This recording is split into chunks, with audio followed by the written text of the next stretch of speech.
충만하게 채워주시기를 주의 이름으로 축원합니다. 오늘 하나님 말씀은 하나님처럼 온전하라, 이런 제목으로 하나님 말씀을 증거하겠습니다. 지금은 대강절, 오늘이 이제 두 번째 주일을 맞이하는데,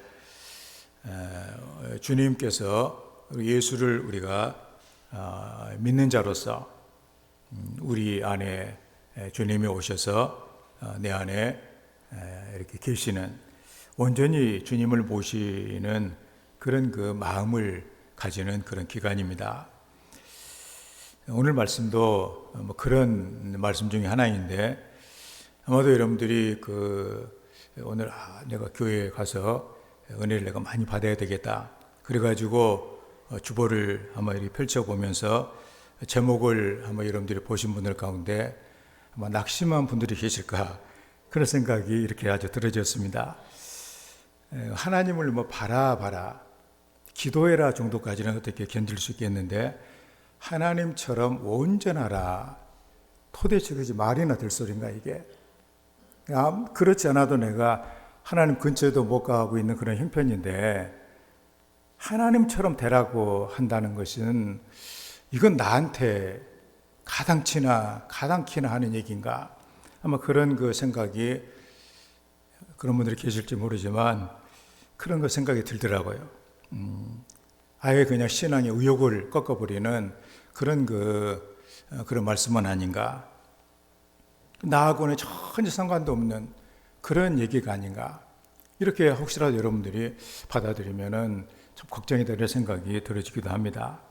근데 우리 주님께서 우리에게 하신 말씀은 다 우리에게 복을 주시기 위해 우리를 주어라고, 우리 행복을 위해서 우리에게 주신 말씀이지, 우리가 그냥 그 말씀을 듣고 낙심하고 좌절에 빠지고 인생을 그냥 우울하게 만드는, 그렇게 하라고 주시는 말씀은 아니다, 그런 얘기입니다.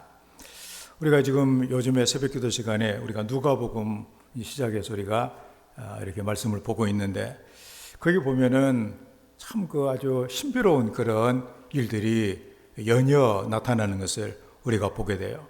예를 들어서 사가랴, 엘리사벳, 세례 요한의 부모들이죠. 그런데 그 두 사람이 나이가 많이 들어, 우리로 말하면 아마 80이 넘은 이런 분들 같아요. 그래서 제사장, 유대 사회에서 그 자녀가 얼마나 중요하고 또 아들이 얼마나 중요합니까? 그런데 그 나이가 되도록 자녀가 없었죠. 그런데 이제 하나님의 사자가 나타나가지고, 이게 너한테 아들이 있게 될 거다. 그러니까 너무도 하나님의 사자가 얘기했으니까 막 두려워가지고 아멘 하면 이렇게 할 법한데, 너무도 황당한 얘기라 의문을 제기하잖아요. 아무리 그래도 내가 이렇게 나이가 많이 들었고 내 아내도 보니까 도저히 아기 나올 수 있는 그런 신체적인 조건도 아닌데 어떻게 이런 일이 이루어질 수가 있습니까? 그때 하나님의 말씀이 그거 아니요? 때가 되면 내 말이 이루어지리라. 그리고 그대로 이렇게 되었습니다. 또 이제 마리아가 또 하나님의 사자 가브리엘 천사가 나타나가지고 수태고지를 하는 것이죠. 네가 처녀로서 아기를 낳게 될 것인데, 그 아기가 네 아기가 아니라 하나님의 아들이 될 것이다. 놀라운, 세상에 이런 일이 일어날 수가 있을까? 그랬는데 그때 또 사자가 해주시는 말씀이 뭐냐? 하나님의 모든 말씀은 능하지 못하심이 없느니라.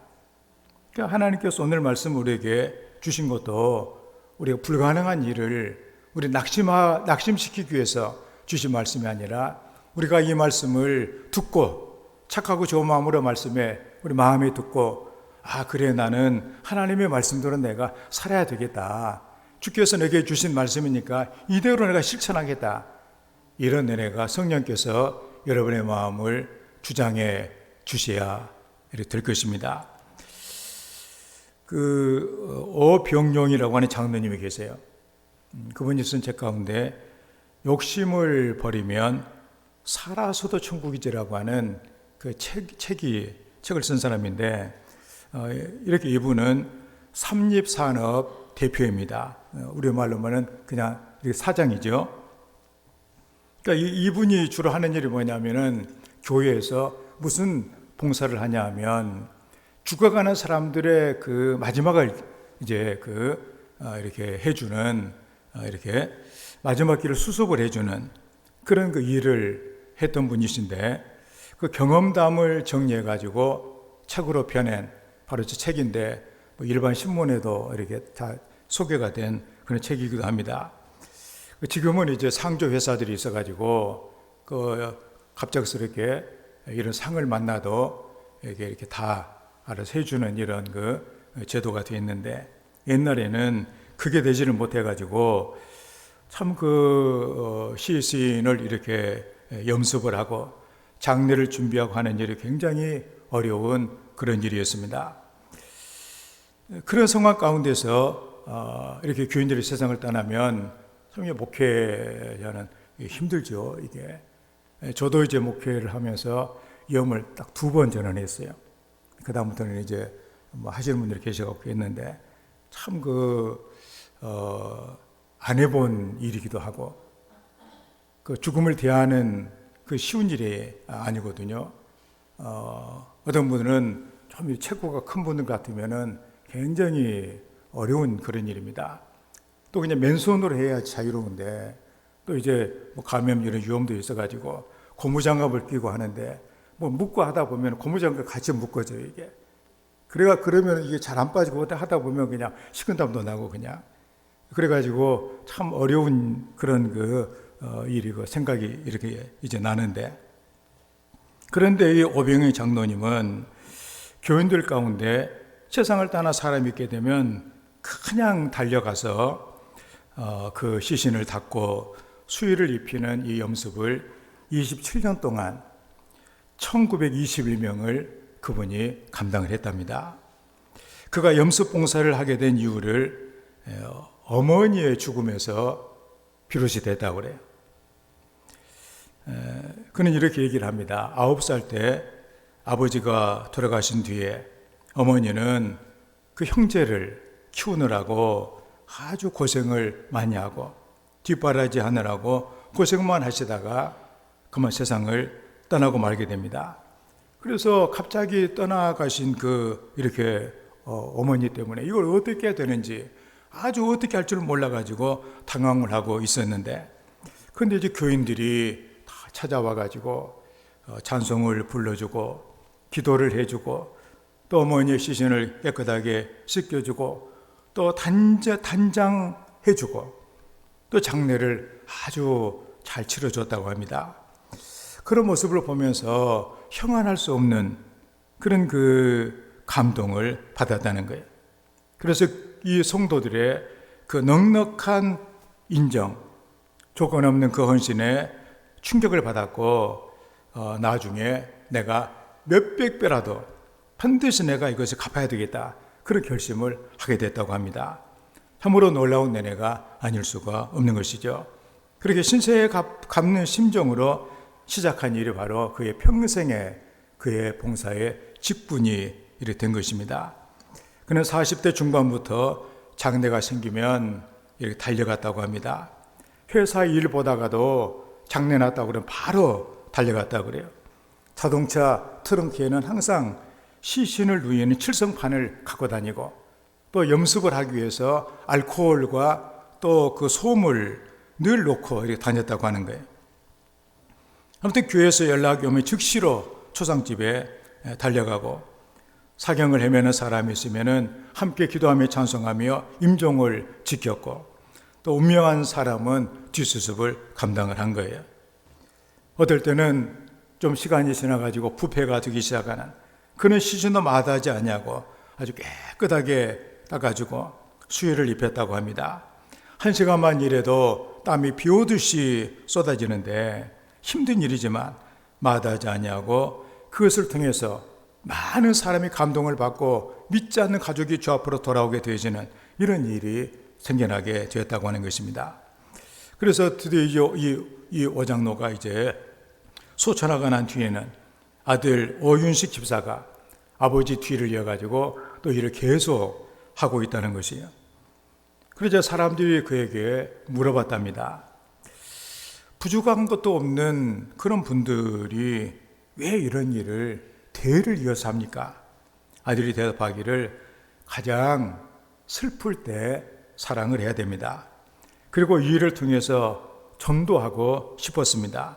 슬픔에 잠긴 가족들을 사랑하면 마음의 문이 열려 쉽게 전도할 수가 있었습니다. 그래서 보람을 더욱 느낍니다. 가장 슬플 때 그때 사랑, 그 잊지 아니하고 감동을 받고 이것으로 이제 전도가 되고 또 삶의 보람을 느끼게 된다는 것이죠.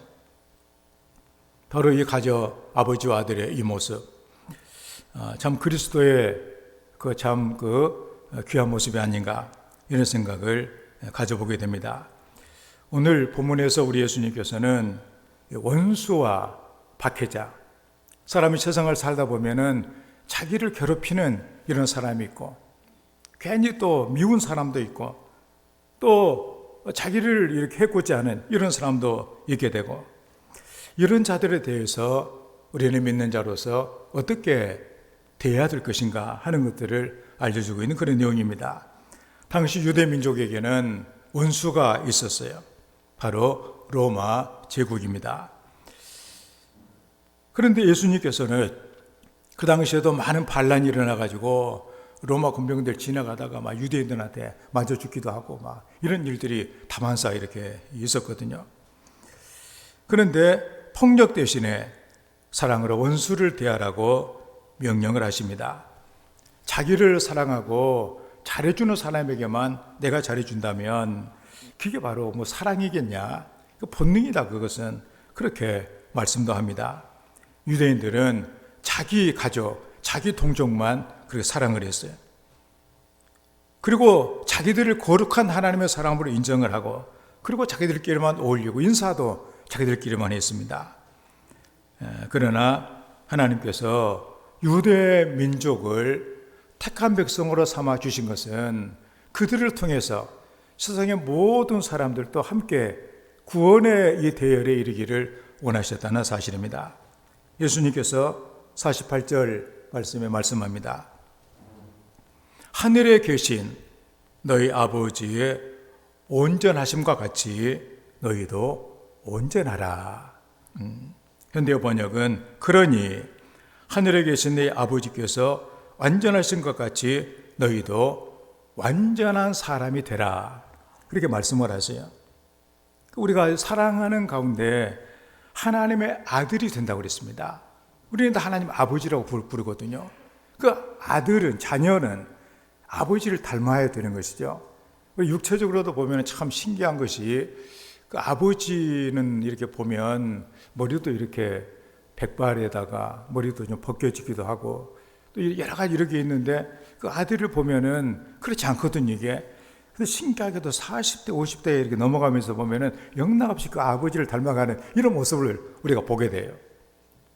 그렇다면 적어도 우리가 예수를 믿는 자로서 처음에는 내가 뭐 하나님의 자녀냐, 하나님의 아들이냐, 그렇게 해도 그래도 우리가 예수를 믿고 나가는 가운데 그래도 아버지를 닮아가야 되지는데 근데 주님께서 말씀하시기를 너희들이 하나님의 자녀라면 하나님께서 온전하신 같이 너희도 온전해야 되지 않냐 그런 말씀을 들려주고 있다는 사실입니다.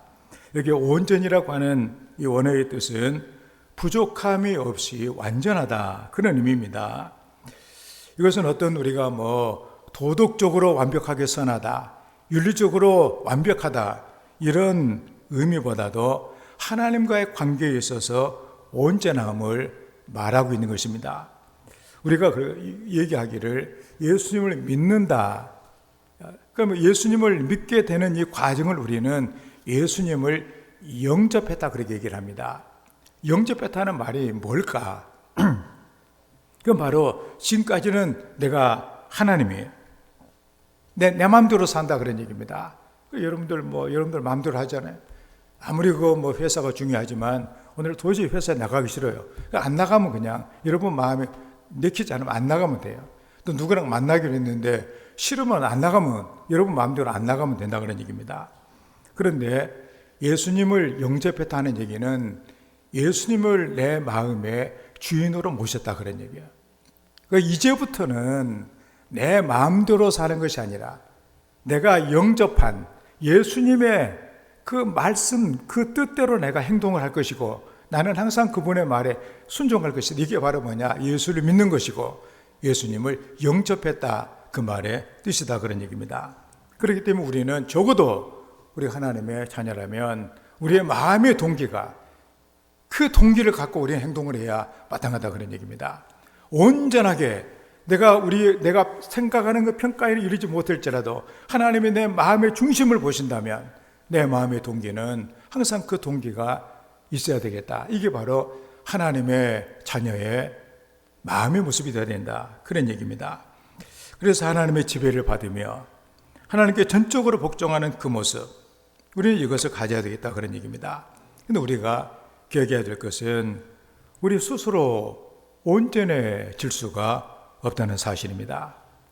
하나님의 뜻을 깨닫고 마지못해서 행하는 이런 것이 아니라 정말 하나님께서 나에게 해주신 이 은혜를 우리가 받고 그 은혜에 내가 감격해서, 아까 이렇게 오장로가 그 교인들이 베풀어 준 그 은혜가 감격해서 기쁜 마음으로 그 평생을 그렇게 헌신한 것처럼 하나님이 내게 주신 그 은혜가 내게 살아있어. 그 은혜 때문에 내가 이 모든 것을 기쁨으로 감당하는, 기쁨과 순종으로 이 일을 감당하는, 이게 바로 하나님께서 원하시는 우리들의 모습이다 그런 얘기입니다. 그렇다면 온전히 이 성령 충만한 우리가 이 온전하기 위해서 우리가 어떻게 해야 될 것인가를 예수님의 말씀을 통해서 한번 돌이켜 봐야 되겠다 그런 얘기입니다. 그 첫째로 원수를 사랑하라고 말씀을 하십니다. 44절 말씀에 나는 너희에게 이르노니 너희 원수를 사랑하며, 현대 번역은 그러나 나는 이렇게 말한다. 원수를 사랑하라. 원수를 사랑하라. 원어의 뜻은 그 계산적인 이런 사랑이 아니라 네가 나한테 해준 만큼 나도 나한테 해준다, 이런 것이 아니라 이것은 무조건적인 주님이 하라고 하시기에, 주님의 명령이기에 하는, 그것도 주님께서 명령하시기 때문에 기쁜 마음으로 하는, 그걸 얘기한다 그런 얘기입니다. 우리를 보면은 그래요. 우리는 우리의 실상을 성경에서는 어떻게 말씀해 주고 있냐면, 우리 최초의 사람이 하나님 앞에 죄를 집니다. 그 죄가 뭐예요? 하나님을 반역한 것입니다. 그 하나님을 반역한 것이 뭐냐? 이제 하나님 있을 데 없습니다. 하나님 있을 데 없고 나도 하나님처럼 돼야 되겠습니다. 그런 얘기죠. 이제 나는 하나님과 독립합니다. 그래서 하나님과 이제 사이가 멀어지게 되고 하나님의 은혜가 끊긴 가운데 이제는 그 마귀의 사탄의 그 영향을 받으면서 살아가는 인생이 되어져서 이게 바로 하나님의 심판의 대상이 되고 진노의 대상이 됐다 그런 얘기입니다. 그 상태를 성경에는 뭐라고 하냐면 하나님과 원수가 됐다고 얘기합니다. 그러니까 본질적으로 사람은 하나님과 원수가 지간이 됐다는, 하나님의 사랑을 받았던 그 인생이 하나님과 원수가 됐고, 원수가 됐기 때문에 당연히 심판받고 우리가 멸망받아야 마땅할 인생이 된 것이죠. 그렇지만 하나님께서는 여전히 우리를 사랑하셨다고 말씀을 하세요. 원수가 됐음에도 우리를 사랑하셔서 바로 우리를 위해서 예수님을 이 땅에 어린 양으로 보내주셔서 유대의 제사 가운데 양을 잡아 내 죄를 대신한 것처럼 예수님께서 내 죄를 대신 지신 어린 양이 되셔서 십자가 위에서 돌아가셨다 그런 얘기입니다. 그 하나님의 그 사랑, 원수들인 우리를 위해 예수님을 사랑하는 독생자 하나님 자신이 이 땅에 오셔서 낮은 자리에 오셔서 우리의 죄를 용서해 주시고 사랑을 해 주신, 그래서 이제는 우리는 하나님을 원수라고 하지 않냐고 하나님을 아버지라고 부르며, 하나님이 내 아버지이기 때문에 하나님의 나라인 천국을 우리가 상속을 받고 하나님의 자녀로 살아갈 수 있는 이런 인생이 됐다 그런 얘기입니다. 그래서 우리도 하나님께서 그렇게 하신 것처럼 우리도 다른 사람은 그렇게 돼야 된다. 그런 말씀이죠. 그 원수를 사랑하라 이 말에 한 재미있는 이런 예화가 있습니다. 우리 남자들 성악계에 있어서 아주 테너가 시원하게 노래를 부르는 가장 높은 음역대를 이렇게 차지하고 있는데, 세계 3대 테너 이렇게 얘기하게 되면 파바로티, 도밍고, 그 다음에 카레라스 이렇게 얘기를 하는데, 그 중에 스페인 출신의 도밍고하고 카레라스가 늘 라이벌 관계였다고 하는 것입니다. 사람들이 도밍고가 최고다, 누구는 카레라스가 최고다, 그렇게 하고서 이제 서로 라이벌 관계가 되었는데, 그런데 지역적으로도 이 도밍고는 우리나라도 지역 색깔이 좀 있는 것처럼 스페인도 그런가 봐요. 이 마드리드를 중심으로 이렇게 그의 출신이 바로 마드리드 출신이고, 그다음에 카레라스는 스페인으로부터 늘 독립을 하려고 하는 카탈루냐 지역이 있거든요. 그 지역 출신이래요. 그러니까는 그런 관계도 해가지고 아주 둘이 우리가 흔히 말하는 원수 척자다 그런 얘기입니다. 그래서 이제 무슨 일로 서로 대판 싸워가지고 다시는 너를 안 보겠다. 그러고서는 이제는 함께 이제 무대에도 서지도 않냐고 서로 비난하고 이런 관계가 됐다는 거예요.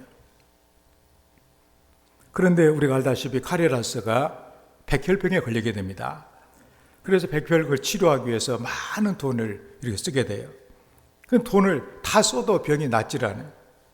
감당할 수가 없어요. 그때 에르모사라고 하는 백혈병 자선 재단에서 돈을 대줘가지고 백혈병에서 완치를 받게 됩니다. 그래서 그 재단이 얼마나 감사해요. 그래서 그 재단을 이렇게 알아봤더니 그 재단이 누가 설립했냐, 바로 이 도밍고가 설립한 그런 그런 단체였어요. 그 사실이 너무도 그에게 충격으로 이렇게 다가와가지고 이제 마드리드에서 도밍고가 공연을 할 때 공연에 찾아가가지고 무릎을 꿇고서 사과와 그 다음에 감사와 인사를 나눴다는 것입니다. 그래서 두 사람의 우정은 지역 감정을 극복하고 라이벌 관계를 극복하고 둘이 늘 저렇게 공연하면서 많은 사람들에게 인간관계가 어떻게 될 수 있다는 사실을 보여주는 좋은 사례가 됐다는 사실이죠. 그래서 이제는 서로가 보살펴주는 그런 관계가 되고, 카레라스 국제 백혈병 재단을 설립을 해가지고 세계 많은 백혈병 환자들을 도와주는 이런 공연을 통해서 이 일을 감당하는 이런 일을 하고 있다는 사실입니다. 이 모든 것들, 서로를 보살펴주는 원수를 사랑하는 예수님의 말씀이 이루어졌을 때 뭔가 이런 세상이 새로워지는 일들이 일어나게 되더라, 그런 얘기입니다. 원수를 이기는 것은 보복을 한다든가 미워한다든가 그런 것이 아니라 사랑을 통해서 원수를 비로소 이길 수 있다는 사실을 우리에게 말씀해 주고 있는 것이죠. 그래서 우리 하나님께서도 우리에게 말씀하시기를 원수 갚는 것은 내게 있다. 내가 갚아주겠다. 너는 원수를 갚지 마라. 너는 원수를 사랑해라. 하나님의 명령이에요. 그럼 그걸 하나님이 뭐 때문에 내가 괴로워할 수도 있는 그 일을 뭐 때문에 내게 말씀하실까? 바로 우리의 유익을 위해서 하나님께서 하시는 것입니다. 내가 만약에 원수를 보복하겠다. 그 순간부터 우리의 몸과 마음은 시들어지고 우리의 몸과 마음은 이제 병들고 이게 큰 인생의 그런 문제를 맞게 된다는 사실이죠. 이게 얼마나 우리에게 큰 손해입니까? 내 마음에 미움이 작동을 하기 시작해가지고 그 미움이 차게 되면 우리 몸의 모든 기능이 면역력이 떨어질 뿐만이 아니라 이게 바로 인생의 정신적으로 황폐화가 되어지는 이런 일이 생겨나게 된다는 얘기입니다. 원수를 이기는 무기는 뭐냐? 내가 보복하겠다고 이를 갈고 칼을 품고 살아가는 이런 인생이 아니라 바로 하나님의 나를, 원수인 나를 대해준 그대로 하나님의 말씀이기 때문에 기쁜 마음으로 해주게 된다면 행여 그 사람이 가망성이 없는 사람 같으면 하나님께서 원수를 갚아주시는 일을 하신다는 사실입니다.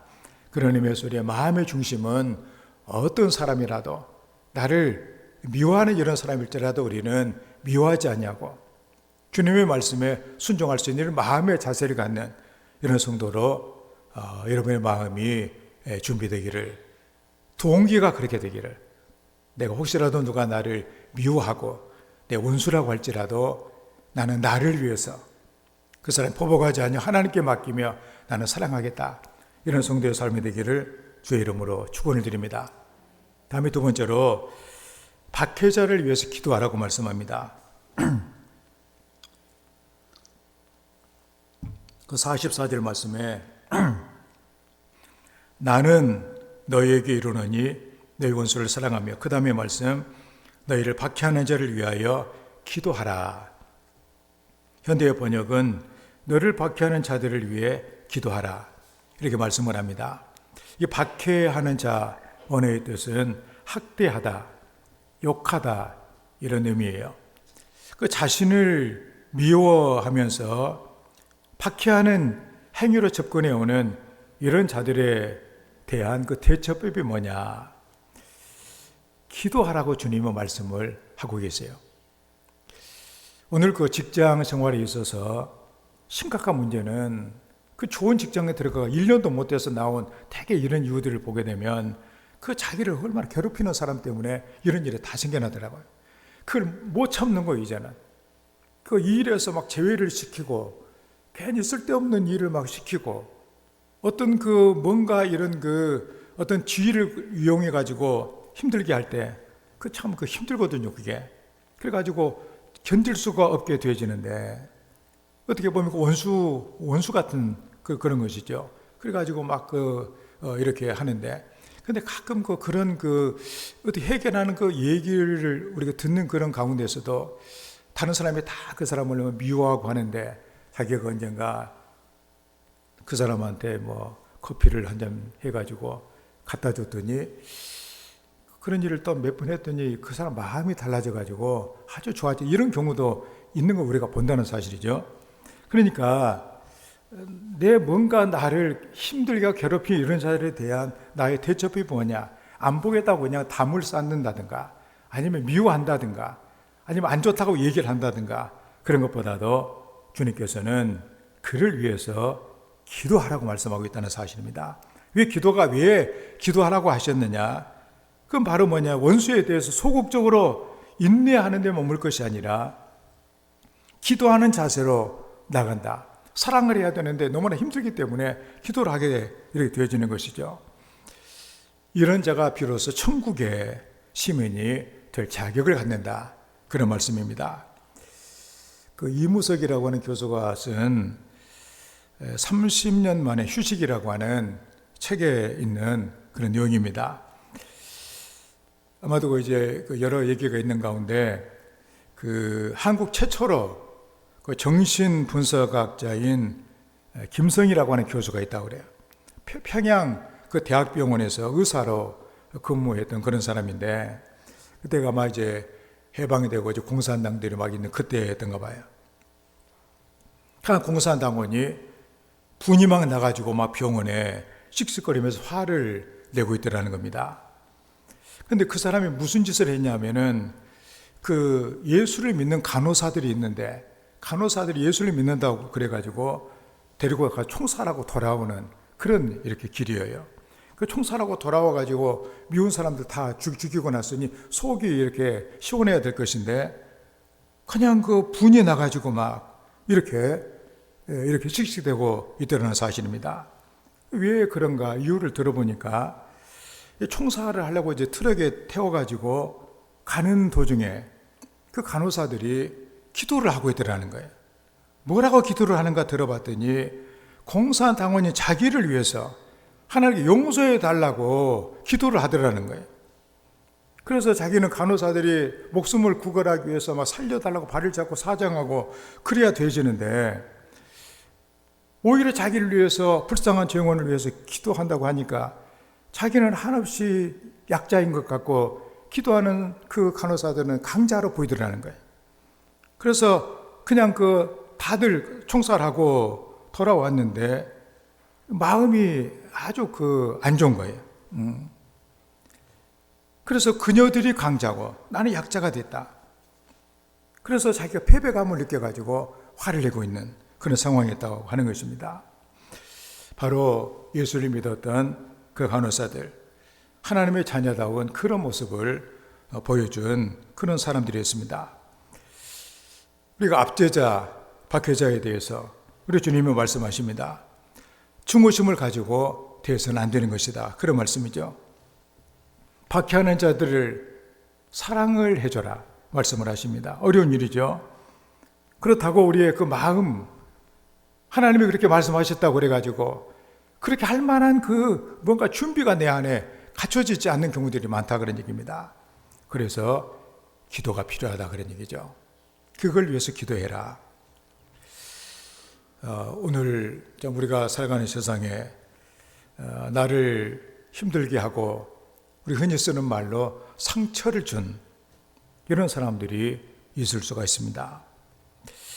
참 얼굴만 생각해도 기분이 나쁘고 미운 생각이 드는 그런 사람이 있을 수도 있습니다. 그렇다면 어떻게 할 것인가? 그를 위해서 기도해야 된다는 사실이죠. 그러면 그들이 바뀌어지는 것이 아니라 내가 바뀌어진다는 것이죠. 문제는 내가 어떻게 바뀌어지느냐가 더 중요한 문제가 된다는 사실입니다. 이것을 많은 성도들의 삶에서 경험하고 간증하는 그런 내용이 바로 여기에 들어있는 거예요.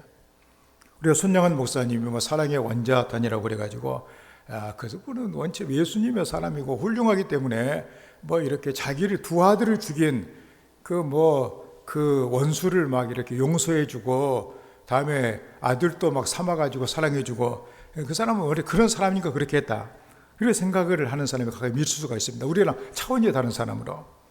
근데 그의 딸의 얘기를 들어보면은 그렇지 않은 것 같아요. 자기 두 아들을 죽인, 어떻게 보면은 미국에 유학 가려고 준비하고 있는 그 아들을 반란군들이 공산당들이 와서 죽였다 그러니 비참하게 얼마나 미운 마음이 이렇게 들겠어요. 근데 결국 이제 또 세상이 바뀌어지고 그 사람이 잡혀가지고 이제는 손양원 목사님한테 아들을 죽인 원수니까 당신 마음대로 해라.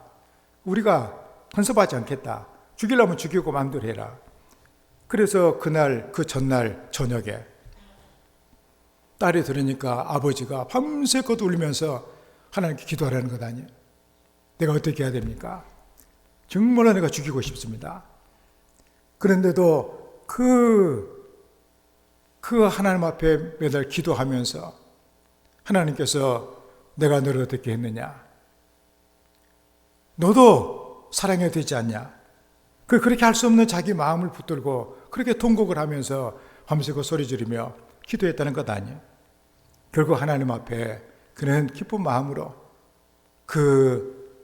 바로 용서하고 그러면 그것으로 또 이게 마음에 뭔가가 남아있는 것 같아가지고 자기의 아들로 입적을 해가지고 공부를 시켜가지고 목회자를 만드는 이런 일을 하게 됐다는 사실입니다. 이게 우리가 중요한 것이 뭐냐? 원수를 사랑하는 방법이 뭐냐? 그를 위해서 기도하는 것이다. 그런 얘기죠. 그것부터 하나님께서 내 마음을 바꿔주시는 것이 중요하기 때문에 그래서 우리는 더 사랑하면 더 많이 기도하게 되고 더 기도하면 더 많이 사랑할 수 있는 이런 인생이 되는 것을 우리가 보게 됩니다. 이걸 우리가 우리의 삶에서 한번 실천해 보라는 그런 말씀이죠. 참으로 박해하는 자를 위해서 기도하는 것, 사랑이 아니면 이 모든 것이 감당할 수가 없을 것입니다. 우리 하나님을 사랑하는 마음으로 이것을 감당하는. 그래서 오늘 하나님은 우리에게 주님을 영접하기를 원하는, 온전히 모시기를 원하는 우리들에게 혹시라도 내 마음에 미워하는 자가 있는가? 내가 그를 심판하거나 저주하지 말고 예수님의 말씀대로 그를 위해서 복을 빌리며 기도하는, 아까 우리가 불렀던 찬송가에도 널 미워 해치는 원수라도 신실한 마음으로 복을 빌라. 이 말씀 우리가 마음의 동기를 그런 식으로 간직하면서 내가 힘들지만 하나님과 기도하면서 하나님 은혜를 구하는 이런 성도가 되어졌을 때 우리는 하나님의 그 아들의 하나님의 자녀의 그런 그 모습으로 우리가 살아갈 수 있는 은혜를 받게 될 줄로 믿습니다. 우리 모두가 다 나를 괴롭히고 힘들게 하는 이런 자들을 위해서 기도할 수 있는 이런 성도가 되기를 주의 이름으로 축원합니다. 다음에 세 번째로 불의한 자를 문안하라고 말씀하십니다. 47절 말씀에 또 너희가 네 형제에게만 문안하면 남보다 더하는 것이 무엇이냐? 이방인들도 이같이 아니하느냐? 현대 번역은 만일 너희가 너희 이웃들과만 가까이 지낸다면 다른 사람과 다른 점이 무엇이겠느냐? 이방인들도 그렇게는 하고 있다. 그러니까 우리 예수를 믿는 사람들은 예수님을 안 믿는 사람들과는 질적으로 이것은 다르다 그런 얘기예요. 우리는 달라야 된다. 그러면은 이방인들은 어떻게 하느냐? 자기 좋은 사람끼리만 편을 가르고 그 다음에 줄을 서고 같이 이렇게 지내고 이렇게 한다는 얘기예요. 그런데 예수를 믿는 하나님의 자녀들은 모두와 더불어서 좋은 관계를 맺고 지내라는 그런 말씀. 바울 사도가 얘기한 것처럼 너희는 할 수 있건 모든 사람과 더불어 평화해라. 모든 사람과 잘 지내라. 그런 얘기죠. 이게 무난한다 이 얘기는 복을 빈다는 그런 의미가 있는 그런 얘기입니다. 유대인들은 서민 의식이 아주 강했습니다. 그래서 인사를 해도 자기 민족끼리만 인사를 했어요. 이방인들 인사를 안 해요. 그런데 예수님께서는 이런 데서 벗어나가지고 이제는 이방인들을 향한 내 편이 아님에도 불구하고 편도 가리지 말을 뿐만이 아니라 혹시라도 그런 일이 있다고 할지라도 모두와 더불어서 좋게 잘 좋은 사람은 가까이 지내지 말고 다 잘 지낼 수 있는 이런 사람이 되라고 말씀을 해주고 있는 것이죠. 우리 전에도 말씀드린 적이 있지만 네덜란드의 복음 전도자 코렌텐 붐이라고 하는 그 여인이 있습니다. 이 코렌텐 붐 여사의 그 가족은 2차 세계전 당시 그 히틀러에 의해서 고통당하는 유태인들을 숨겨주다가 이게 발각이 돼가지고 붙잡혀가지고 강제 수용소에 이제 갇히게 돼요. 하여튼 말할 수 없는 그 고문과 그런 그 박해를 받다가 고초를 겪다가 아버지하고 언니가 그 수용소에서 세상을 떠나게 됩니다. 그 정도 되면 이제 아주 얼마나 그 독일에 대한 그 미움의 감정이 크겠냐 그런 얘기죠. 그래서 그녀는 강제 수용소의 그 시절을 생각할 때마다 소름이 끼쳤다고 합니다. 몸서리쳐지고 독일 간수가 있는데 아주 그 사람이 아주 고약한 사람이었던 모양이에요. 여자인 처녀인 그 언니와 자기 옷을 다 벗기고 막 온갖 희롱을 다 하고 온갖 고초를 다 주고 그래서 그런 걸 생각할 때마다 그 수모와 고통을 지워줄 수 없는 상처로 남았다고 하는 것이죠. 그 뒤에 이제는 2차 세계대전이 끝나게 되고 복음 전도자가 되었습니다. 하나님께서 그에게 이왕 복음을 전하려면 원수의 나라에 가서 복음을 전해라. 그 소명을 받고 독일에 가서 복음을 전하게 됩니다. 그래서 독일의 한 도시에서 복음을 전하고 이제 끝나고 사람들과 악수를 하는 그런 시간이 있었는데 이 악수를 하다 보니까 또 뒤에 오는 그 사람이 있는데 허름한 옷을 걸치고 고개를 숙이고 악수를 하라고 있는 그 사람을 보니까 그만 이렇게 피가 막 거꾸로 도는 것처럼 숨이 멎는 것처럼 왜냐하면 바로 그 간수였어요. 바로 수용소에서 자기과 언니를 희롱하던 그 간수 꿈에도 잊지 못할 짐승 같은 그 인간 그가 손을 내밀 때 하나님 앞에 그런 기도를 했답니다. 하나님 나는 다른 사람하고는 몰라도 나는 죽어도 저 사람하고는 나는 손을 못 잡겠습니다. 그 순간 코렌텐 붐의 마음속에 갈보리 언덕이 나타나고 십자가 위에 달려 돌아가신 주님에게서 피가 막 떨어지는 그런 모습이 이렇게 보이면서 저 사람을 너는 용서해야 된다. 그리고 그 사람의 화해 손을 내밀어라. 그런 주님의 말씀을 마음으로 듣게 된 것입니다. 정말 하기 싫어요. 정말 하기 싫지만 주님께서 원하시는 일이기 때문에 복음을 전하는 사람으로서 손을 내밀고 그를 붙잡게 됩니다. 그런데 그 사람은 이 사람이 자기가 그렇게 했던 사람인지를 이렇게 하도 많이 했기 때문에 뭐냐면은 모르고 있어요. 그러면서 하는 얘기가 우리는 전쟁 중에 당신들을 무지막지하게 대했는데 당신은 어찌하여 우리를 용서하고 이 독일에 와서 복음을 전합니까? 내가 너무도 감격해서 내가 오늘 예수를 믿고 구원받기로 나는 작정을 했습니다. 그 얘기를 하더라는 거예요. 그 순간 코리텐 부모의 마음속에 있던 이 간수에 대한 모든 적개심이 다 사라지고 그리스도의 사랑이 햇빛처럼 그 마음을 따뜻하게 했다고 합니다.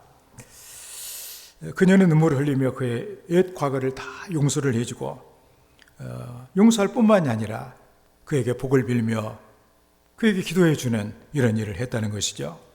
그래서 원한이설인 수용소 생활이 용서되고 화해할 수 있었던 것은 바로 십자가 사랑 때문에 가능했다 그런 얘기입니다.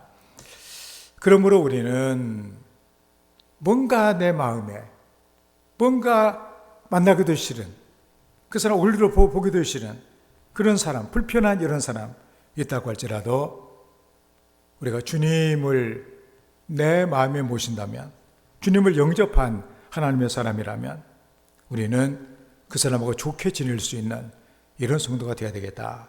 주님이 우리에게 해주신 그런 말씀입니다. 왜냐하면 우리는 다른 사람이 아니라 하나님 아버지의 자녀이기 때문에 그렇다 그런 얘기. 하나님이 그렇게 하신 것처럼 우리도 하는 것이 마땅하다 그런 얘기죠. 그리스도인들은 원수와 대적자를 무난하여 복을 빌어야만 합니다.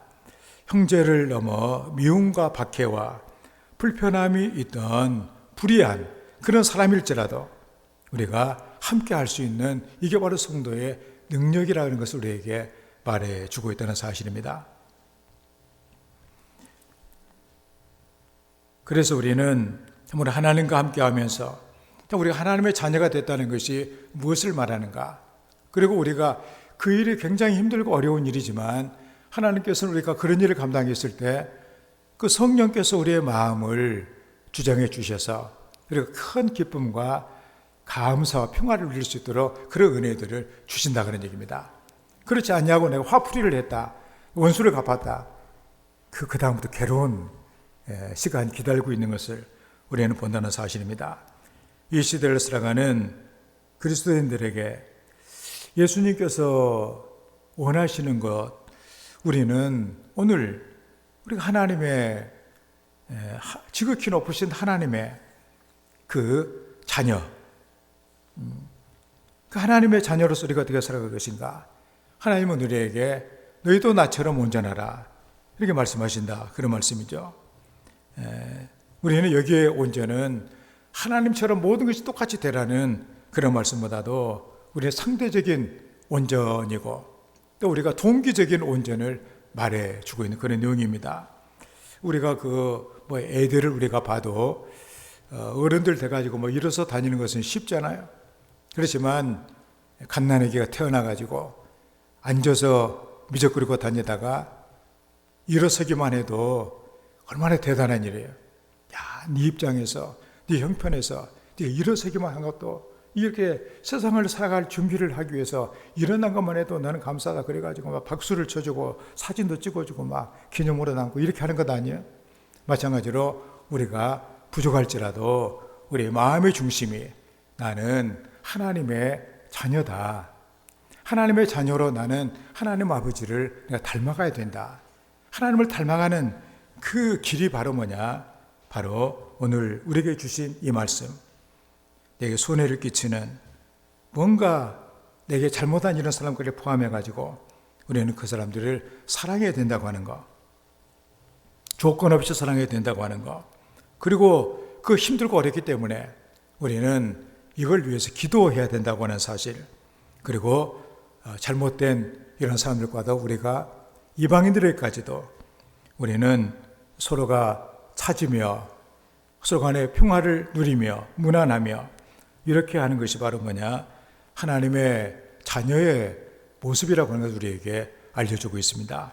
오늘 주님께서는 우리 마음에 들어오셔서 우리 마음의 기퉁에 조금 계시다가 힘들게 계시는 그런 모습이 아니라 내 주인이 되셔서 나를 평화의 길로 풍성한 삶으로 복된 길로 우리를 이끌어 주시기를 원하십니다. 그렇기 때문에 오늘 하나님의 말씀이 우리에게 숙제가 되고 도전이 되고 이런 성령 충만을 하나님께 기도함으로 말미암아 이 은혜를 받고 여러분의 삶의 그 폭이 넓어지고 예수님께서 온전하게 우리의 마음의 주인 되시는 이런 은혜가 있기를 주의 이름으로 축원합니다. 말씀을 생각하면서 주님 우리 마음에 온전히 오셔서 우리 주님처럼 주님의 그 마음을 갖고 살아갈 수 있는 하나님의 사람이 되어 우리도 원수를 우리가 사랑하고 박해하는 자를 위해서 기도하며 우리가 불의한 자들과도 우리가